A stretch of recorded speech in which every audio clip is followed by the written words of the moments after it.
Okay, Mr. Moonbraun, your knee looks good. I'm officially giving you a clean bill of health. Can I do deep knee bends? Well, maybe you should stick with shallow knee bends for a while. I knew this day would come. All right, Mr. Moonbraun, take care. Bye. Well, Danielle, 4 patients in 45 minutes. We've got the wind at our backs. Yeah, we are sailing through them. You know, I gotta say it out loud. I love having my own practice. I love it. How long did you work for Dr. Jerome? 3 years, but Dr. Jerome years, it's like 5,000. I've had plenty of bad jobs before. You liking this one, right? Oh, yeah, so far it's great. Back when I worked at Dr. Jerome's office, we had this male nurse, Lewis. He was 6'4", clocked in at 3:20, 3:30. And for some inexplicable reason, I'm not joking about this, he often smelled like pot roast. Pot roast. Yep. I say, Danielle, your bright smile and comely presence is just one more of a long list of reasons, so I am happy to be out of that Jeromean nightmare. Thank you, Dr. Burton. Just promise me you'll keep wearing whatever that perfume is and not switch over to Lewis's ode to pot roast all of a sudden. Mr. Carmaker should be ready. I'll get him right away. Bring it on in, Mr. Carmaker, because this doctor is in. Dr. Burton, help me. Help me, Dr. Burton, help me. I'm itchy, Dr. Burton. I'm so very, very, very itchy. Ed, what are you doing here? Just checking out a man with his own brand new practice. Actors. And speaking of brand new, nice selection of nurses, my friend. Danielle, very nice, very competent. Yeah, well, of all her many qualities, those wouldn't be the first to put on the list. Know what I'm saying there, man? Oh, God, it is so embarrassing when you try to act like an actual guy. Yeah, I know.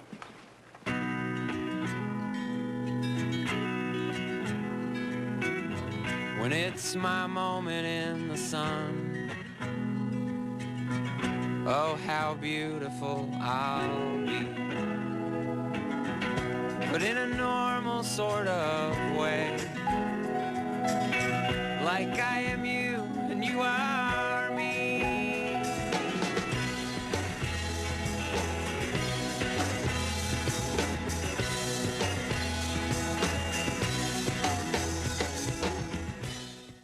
Dear Miss Vesey, we received a copy of your short story from Robert Stanley. Vibrant, that's good. Good to be vibrant, right? Read on. Unfortunately, at this time, ew.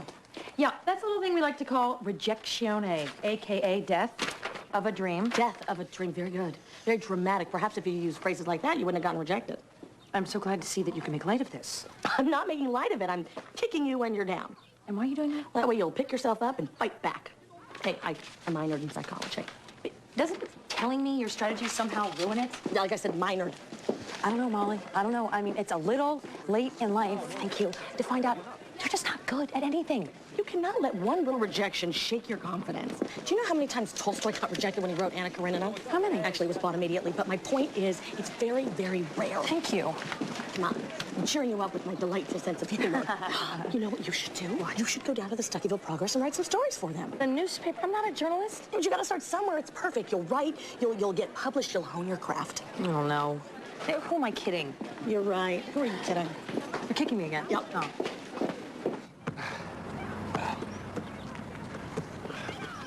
Oh. You're like a big old sleepy bear, you know that? Hello, sleepy bear. Oh, yeah, that's what you got today, huh? Shoelace, Mike. Oh, come on, you're not gonna try that. Mike, your shoelace. And the last of that trick worked when you were 9. Mike, think about your sneaker. You trip and hurt yourself. Well, it's nice to see you've outgrown your childish little tricks. 1-0.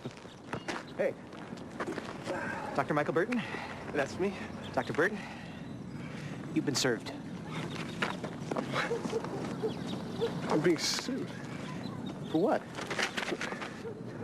For sexual harassment. What? Yeah, the new nurse, Daniel Boutros, is claiming that I sexually harassed her. Let me see this. That's crazy. Right? That's crazy. Mike Burton. Well, this complaint is very vague. Let me get into this. You? Yeah, me. Remember me, your buddy the lawyer? Oh, yeah, well... Like, listen, cases like this, they're a little uncomfortable, very winnable. All right. So, I tell you what, you go talk to Nancy. I'm gonna take a shower, I'm gonna go to the office, make some calls, find out the details of the complaint, okay? See how best we can deal with this, all right? Hey, Mike, trust me, it's gonna be fine. It's washable, it's durable, that's right. It's the baby hat. Don't you like my baby hat? Very much so. I very much like your baby hat. Wherever did you find it? Why, Baby Hat World, of course. You're running a special. Girls?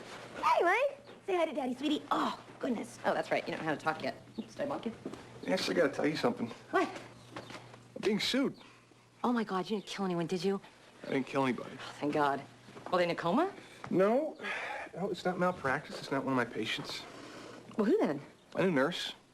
Your nurse is suing you? Why? Sexual harassment. It's crazy. What can I say? She's claiming I sexually harassed her. Why would she claim that? Honestly, I have no idea. Mike, did you, like, say something that could have been taken the wrong way? Did you, I don't know, grab her ass, perhaps? It's not... What? I'm just trying to help you figure this out. I didn't do anything, period. I can't even concoct in my head what this could be. Sexual harassment, wow. I know. This is serious stuff. If I lose this case, you know what that could do to the practice? Oh, honey. Now, Ed wants to be my lawyer. That's good, right? I don't know. I was thinking maybe I should go with a stranger. Why? This might get a little weird with a friend involved, that's all. Hey, I think that Ed would take really good care of you. But if you're uncomfortable, then, you know, tell me when to get someone else. Yeah. Yeah, all right. Yeah, I'll just tell him I think it's better all around if I hire a lawyer. I don't know. So, this new nurse, pretty or mere curiosity?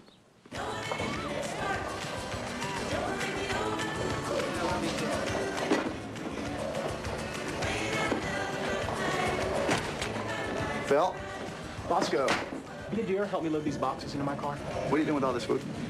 I'm hosting a little jazz brunch for some friends on Sunday. You are, of course, invited. But keep it on the hush-hush. Motel 6 does not like it when I have guests in my room. Okay, I don't know what to react to first. You're used to the term jazz brunch, the fact that you're living at Motel 6 Temporarily. or the fact that you're blatantly stealing food from my snack bar. Hey, before you accuse me of stealing, might I remind you of your employee all-you-can-eat policy? Yeah, Phil, you can eat all you want while you're working, okay? You can't just load it up and take it away. What are you trying to do, rewrite the policy? I'm not rewriting anything, Phil. I'm telling you, you can't steal You food. cannot change the rules in the middle of the game. I'm not changing the Bosco. They tried to do that on Survivors last year, and you know what happened? President Bush had to cancel the whole show. Phil, just put the food away, would you? And it's Survivor. When did you stop being my man and start being the man?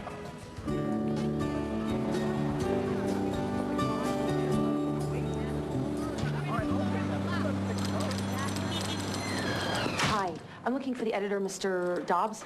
Sure, he's in his office. Thank you. Yeah, come in. Can I help you? Hi, I'm Carol Vesey. I teach English over at Stuckyville High School. But I'm trying to start a writing career. Journalism? Creative, actually. Short stories, that kind of thing. I used to have the creative bug myself. About 30 years ago, I wrote up a Captain Marvel story, hoping they'd put it in a comic book. Did they buy it? No, they said I overused the word Shazam. Mr. Dobbs, I was wondering if you would consider letting me write some freelance features for the paper. You got any samples? Not of that kind of writing, no. All right. Tell you what we'll do. There's a bunch of ideas for human interest stories in here. You go through it, you find one that strikes your fancy, and if you can come up with a decent piece, I'll give you some freelance work. That sounds great. Wow. Thank you. Thank you, Mr. Dobbs. Good luck. Bye.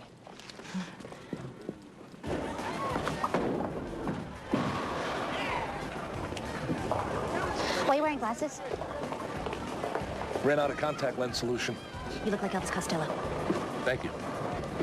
Workers of the world unite. The only thing you have to lose is your chains. So proclaimed the great philosopher, Karl Marxism. Karl Marx. The man's name was Karl Marx. The truly great go by many names. My friends, I have a plan that could change our lives forever. He wants us to join the Columbia House Record Club again. Shirley, Kenneth, it's time for the three of us to unionize. Say what? Let's face it, Ed's power has gone to his head, but if you stand with me, we can turn this place into a worker's paradise. I like things fine just the way they are. I feel lucky just to be here. You've been brainwashed, people. Let me paint you a picture. 3-hour workdays, 4-day weekends, 5 months of vacation time a year, a 10-second coffee break every minute, an employee lounge with vibrating chairs, a Japanese-style soaking tub, and our very own omelet chef. Kenny, all the cigars you can smoke. Shirley, all the, what do you like? Swedish fish. All the Swedish fish you can catch. What do you say? Are you in? Sorry, Phil. This just ain't gonna work.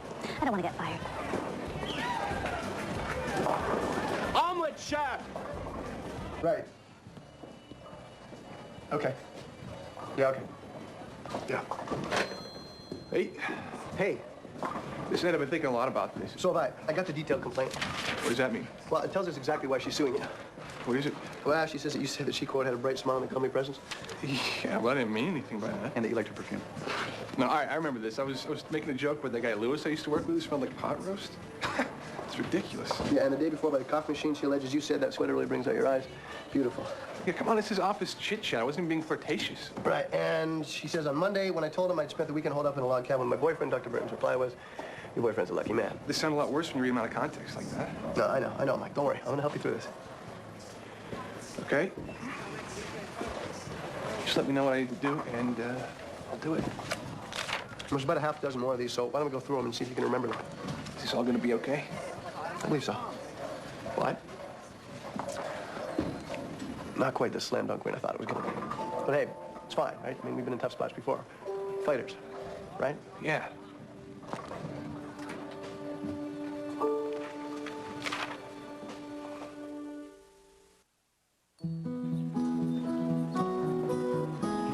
Hey. Hi. How's it going there, cub reporter? Okay, I guess. Have you decided which story you're going to go with yet? Well, no, not yet, but I have narrowed it down. You want to hear it? Yeah, hit me. Okay. This guy owns every issue of Field and Stream published since 1946. Too dull. All right. This gentleman here claims he got into a fistfight with Michael Dukakis. Too depressing.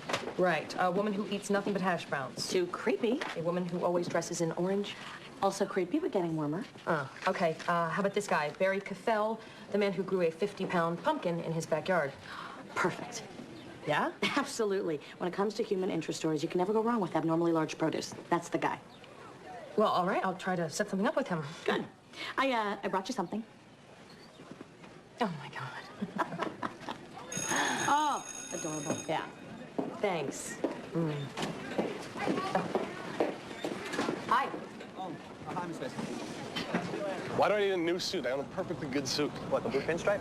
Yeah? Can't let you go to court in that suit. What's the matter with it? Double-breasted, padded shoulders, giant lapels. Lapels aren't that Giant big. lapels. They're just lapels. Giant lapels. That suit's got the wingspan of a condor. Who cares? That suit makes you look like a strip club bouncer. All right, that's ridiculous. Look, Mike, cases like this, first impressions are everything, all right? You're being sued for sexual harassment. I can't let the jury see you dressed up as a pimp. A pimp? It's a business suit. Whatever you say there, Superfly. All right, you're enjoying this, aren't you? Listen, if by this you mean the fact that you're in trouble, no. But if by this you mean the fact that I hold your very fate in the palm of my hands, then absolutely. You're a bastard. Come on, I'll treat you to a pocket square.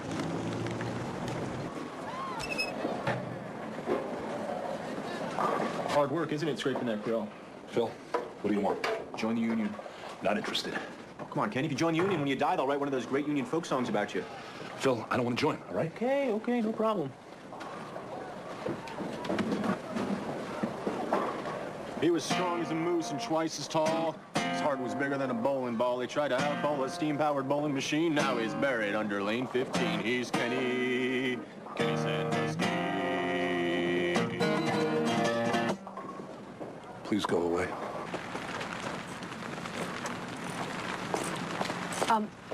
Mr. Cathell? Yes? Hi. Hi, Carol Vesey. We spoke on the phone earlier. Yes, hi. Hi. Thank you so much for letting me come here and interview you. Not a problem.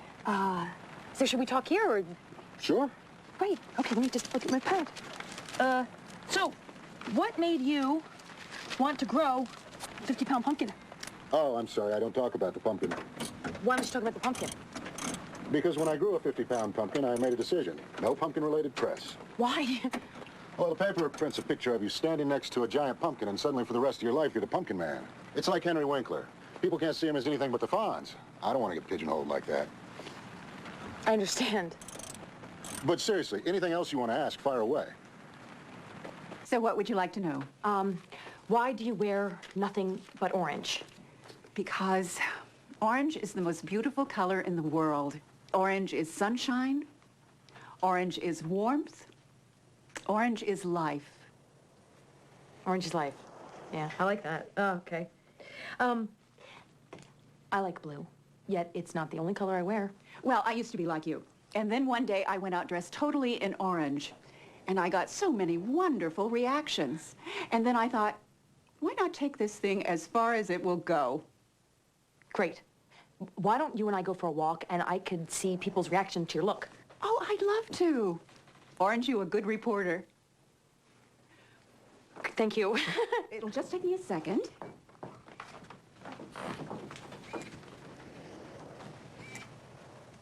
Okay, shall we? What's wrong? You're wearing a green scarf. Yes. Why? I thought it was really pretty. Yes, but you're the orange lady. That's my story. You wear nothing but orange. Oh, I do. Mostly. I mean, it's not something I'm, like, totally anal about. Dr. Burton, do you wish to deny any of the comments that my client has attributed to you? No. I mean, I don't specifically remember saying all the things in the list, but I can't deny that I might have said some of them. Do you believe that comments like these are appropriate in a workplace? Honestly, I think it depends. On what, Dr. Burton? On the spirit in which the comments are made and received. So it's appropriate to make advances on an employee as long as you believe they're being taken in the right spirit. I never made advances on Danielle. Have you ever made advances on other nurses who've worked for you in the past? Objection. His past behavior isn't relevant. Your objection will be known to Mr. Stevens. Dr. Burton. Go ahead. No, I've never made advances on a nurse. Have you ever made advances on a patient under your care? No. I have an email here that you sent to a former patient by the name of Linda Coleman. Would you mind reading it into the record?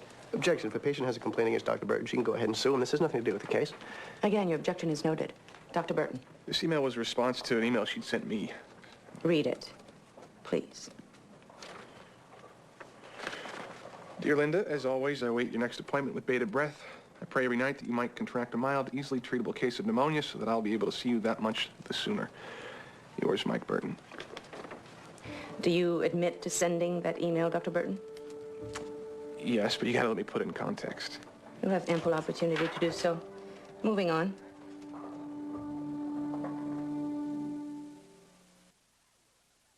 All right, thank you, gentlemen. I'll be seeing you soon. Okay, Ms. Eldridge. Until next time. Thanks, fellas. Mike, what the hell was that? Email? It's nothing. It was nothing? Oh, you're the lawyer now. You're going to decide what's something and what's nothing? Ed, calm down. Mike, what are you going to tell me about that email? I wasn't hiding it from you. Well, why'd I have to hear about it from Mrs. Eldridge? Because I never thought to mention it. You never thought? Well, Mike, you know, now might be a pretty good time to put your thinking cap on. Is there anyone else I should know about? Whoa, wait a second. Ed, it's me, Mike, remember? You're talking to me like some guy off the street. That email was totally harmless. She wrote me, I wrote her back. We were kidding each other. Which I have no trouble believing if you would have told me about it in the first place. You can't possibly think I was hitting that patient. What am I supposed to think, Mike? You're a smart guy, smart enough to know what an email like that's going to look like in court. You're smart enough to tell me about it so I can offer you the best possible legal defense, but you didn't. You really don't trust me, do you? No, Mike, it's you that doesn't trust me. What? You didn't trust me enough to tell me about Linda Coleman. Okay, you know what? You're right. I didn't want to tell you about Linda Coleman because I was afraid you'd start wondering about your old buddy Mike. I didn't trust you to trust me, and I was right. I don't even know what you're saying anymore. Neither do I. I'll see you later.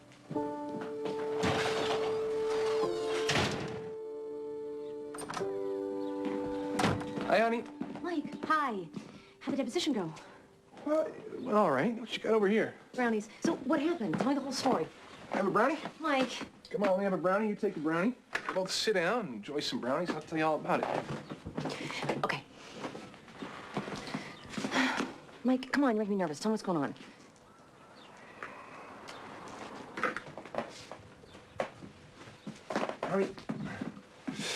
Honey, you remember Linda Coleman, right? She was a patient of mine. I think you met her at the Robson's party that time. Linda Coleman, yeah, I think so. What does she have to do with this?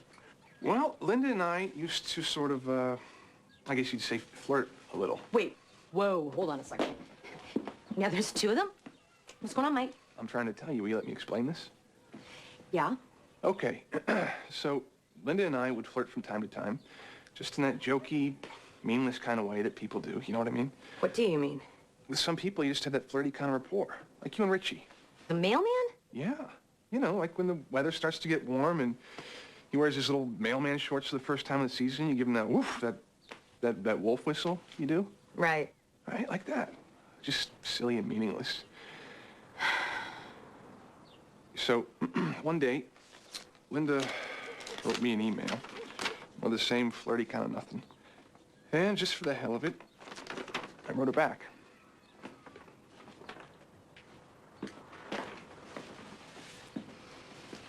Oh, jeez, Mike. It was a joke. There's nothing going on, nothing at all. I swear to you. It's just like you and Richie. How did they get this? I questioned a bunch of my old patients. You see, honey, the thing is, Linda ended up taking flirting more seriously than I did. She wanted to take things further. Oh. She invited me over, and I said no. She got embarrassed and angry, and I guess this is her way of getting back at me. This was pretty stupid. Yeah, it was. And I feel like an idiot. But, honey, the one thing you gotta believe is that I did not. Mike. Now, the only reason I didn't tell you about this is because I didn't want to. Yeah. It's all right.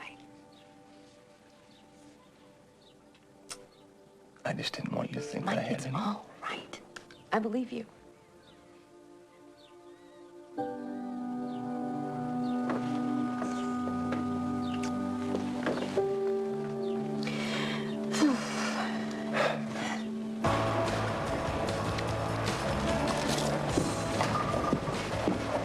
Phil, some gentlemen from the AFL-CIO are here to see you. Excellent.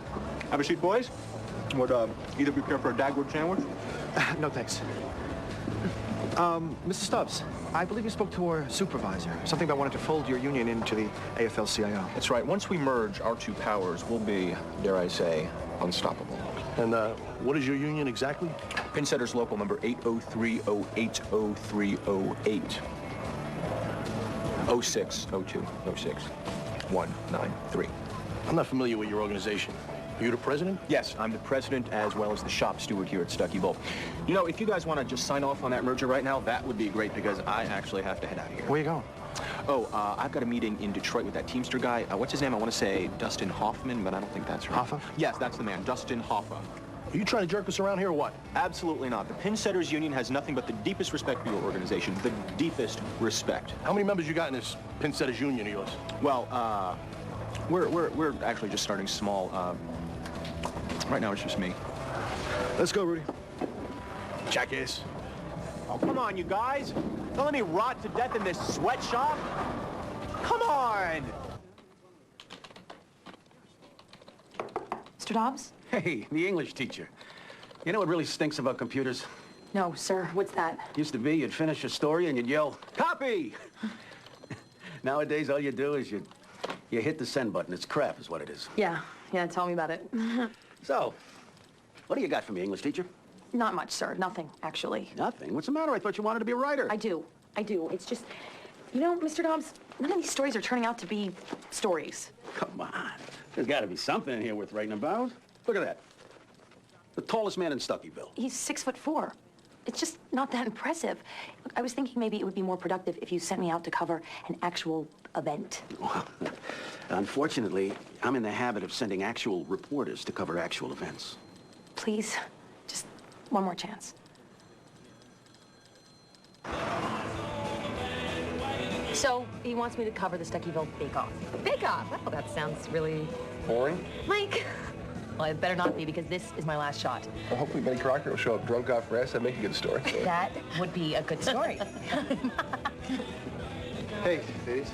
Hey! Hi, Ed. Mike. Well, I'm gonna hit the bar. Does anybody need anything?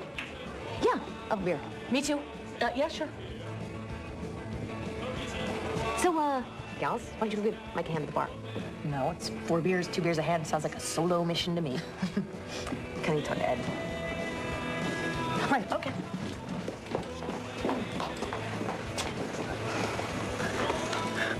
Eddie.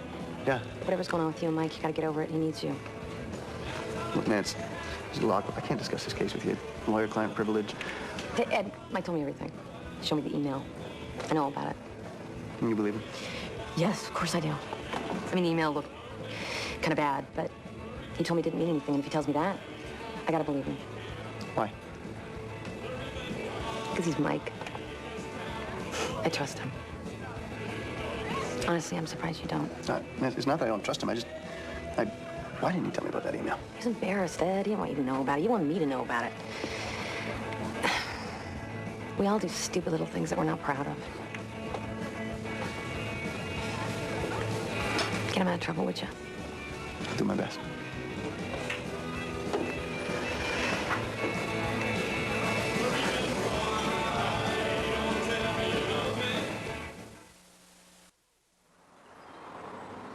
Your Honor, I'm asking that you not let her use this email in court. It's irrelevant to the case. First, extremely relevant. Go on, Mr. Stevens. First of all, if you look at the email in context, you can see it's completely harmless. Dr. Burton never would have written Miss Coleman if she hadn't written him first. He was just being friendly. Friendly is right. More importantly, regardless of the significance of the email, it has nothing to do with the Boutros case. Of course it does. I'm establishing an MO. This email proves that Dr. Burton does in fact make inappropriate comments to people whom he sees in a professional capacity. But you don't have to prove that Dr. Burton said what he said to Ms. Boutros. He's not denying it. He's not denying a word of it. He's right, Miss Elrich. We're not debating what Dr. Burton said to your client, only whether it was inappropriate and constitutes sexual harassment. This email is irrelevant. Your Honor. Thank you, Your Honor. Have a good day, kids. See you in court.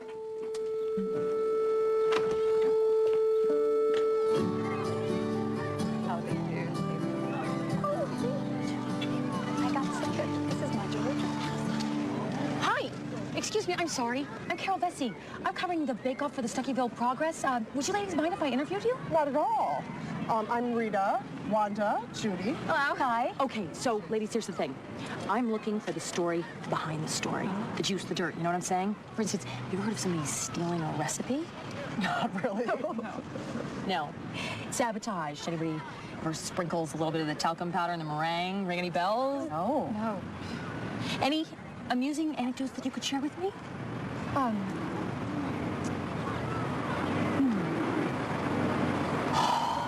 We could tell the rancid butter in the apple pie story. Good one. Yes! Yes! That's great. Here, let's pull up some chairs over here for a second. Get my pad here. This is gonna be good. I like it. Okay.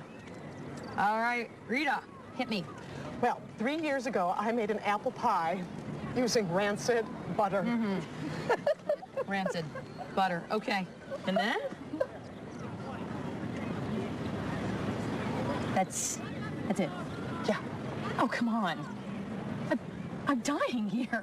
I went to interview a man about a 50-pound pumpkin, and he was perfectly happy to talk to me about anything, except, of course, the 50-pound pumpkin, the orange lady. Oh, please, the orange lady. Guess what color the orange lady's scarf was? Orange, you would think, right? Green. Orange lady's scarf. What's green? Yeah. Hence, she's not such an orange lady after all, is she? Would you like some bundt cake?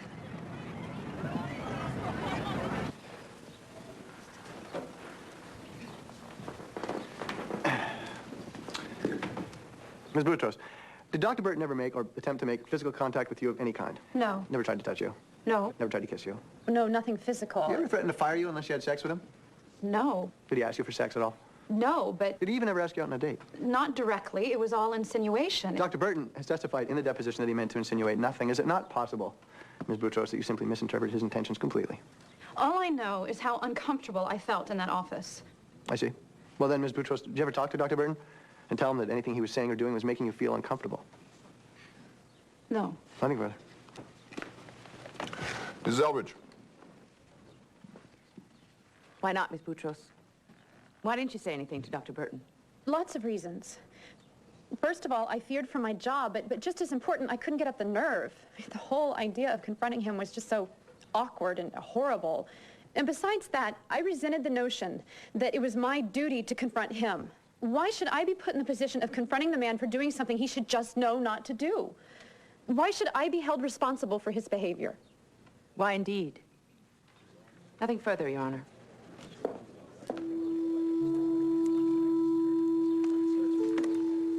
Well, I may not have a story. This is a damn good bundt cake. My husband, Chet, loves this. I invented it for him when he threw his back out cleaning out the gutters. To cheer him up. Really? So, is that why you guys bake, to cheer your husbands up? Oh, not just my husband, my whole family. Yeah, and to kill time. Interesting. And so you, would you say you bake to fill a void? A void, perhaps, created by suburbia itself. What? No, this is really good. This is good.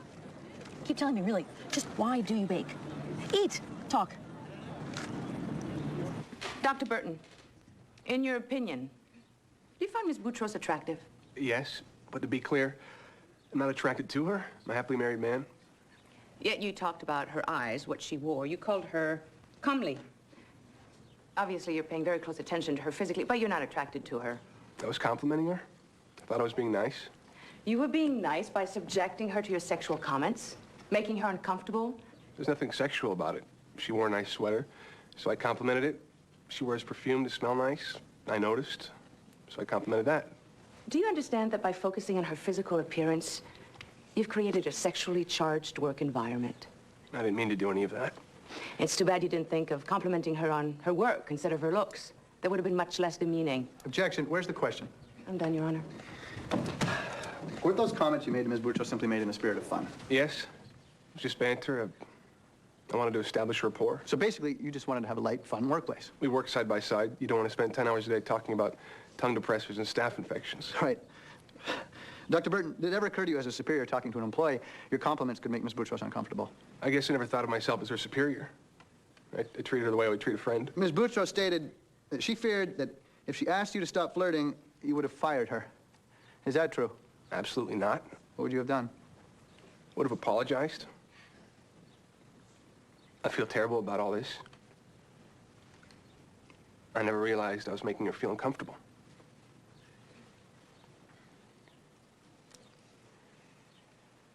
What do we want? Justice. When do we want it? Now. What do we want? Justice. When do we want it? Now. Look, everybody, it's the boss. Hey, big Mr. Boss Man, some booze, please.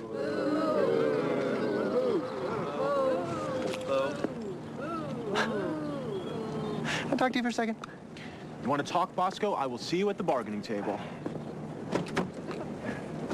Where'd you get these picketers? The Home Depot. They were just milling about the parking lot. Good people, reasonably priced. Phil, once and for all, I just can't afford to let you take food from the snack bar. I just can't afford it. I'm sorry.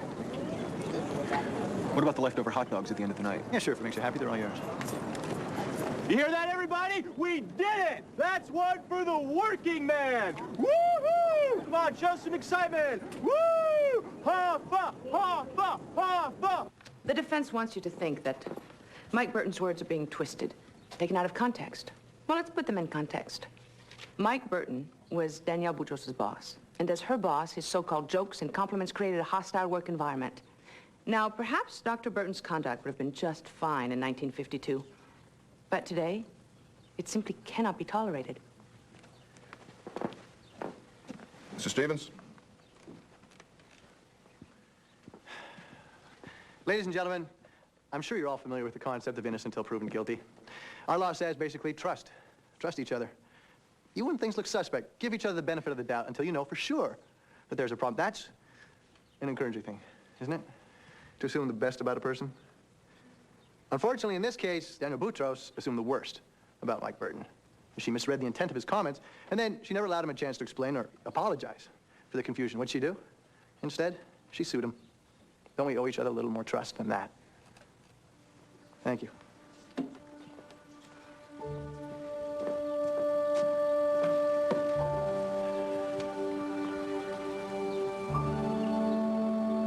Madam Forewoman, have you reached a verdict? We have, Your Honor. What say you? We find in favor of the defendant, Mike Burton.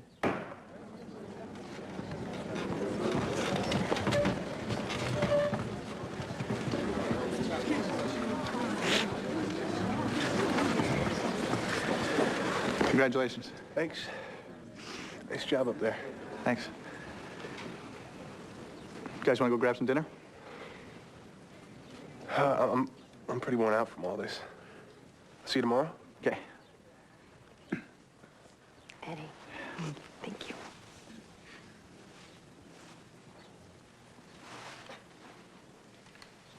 Welcome.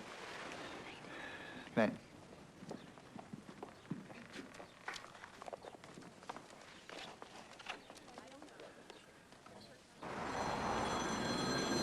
I said grapes.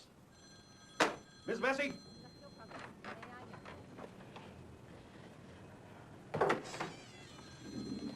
Mr. Dobbs?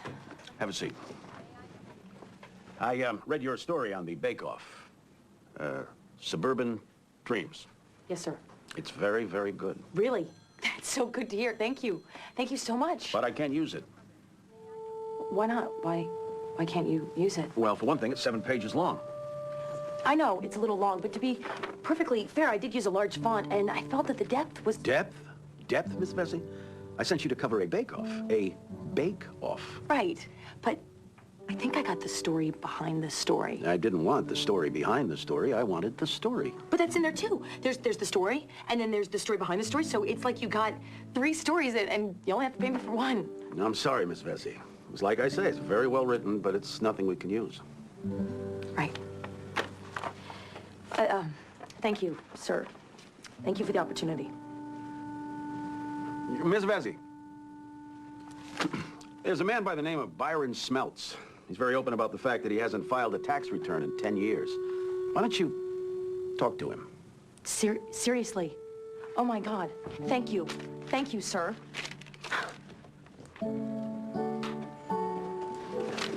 You want me to write a story about him, right? Yes. Okay, I was just checking.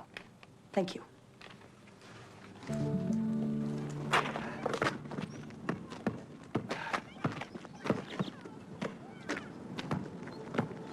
Hey. Hey.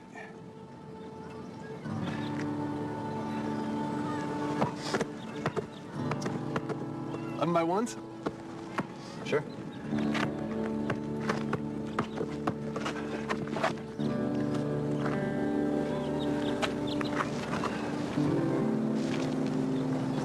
Mike, I'm sorry I didn't trust you. Thanks. That's so weak. What, nothing? That's my version of trash talk. Oh, yeah? Oh, yeah? Where you going with the ball? Huh? By the way, what the hell was that? Ladies and gentlemen, Jerry, I met Steve and said we should trust each other. That's it. Trust is all we have. Trust, ladies and gentlemen. You're one of the big husbands.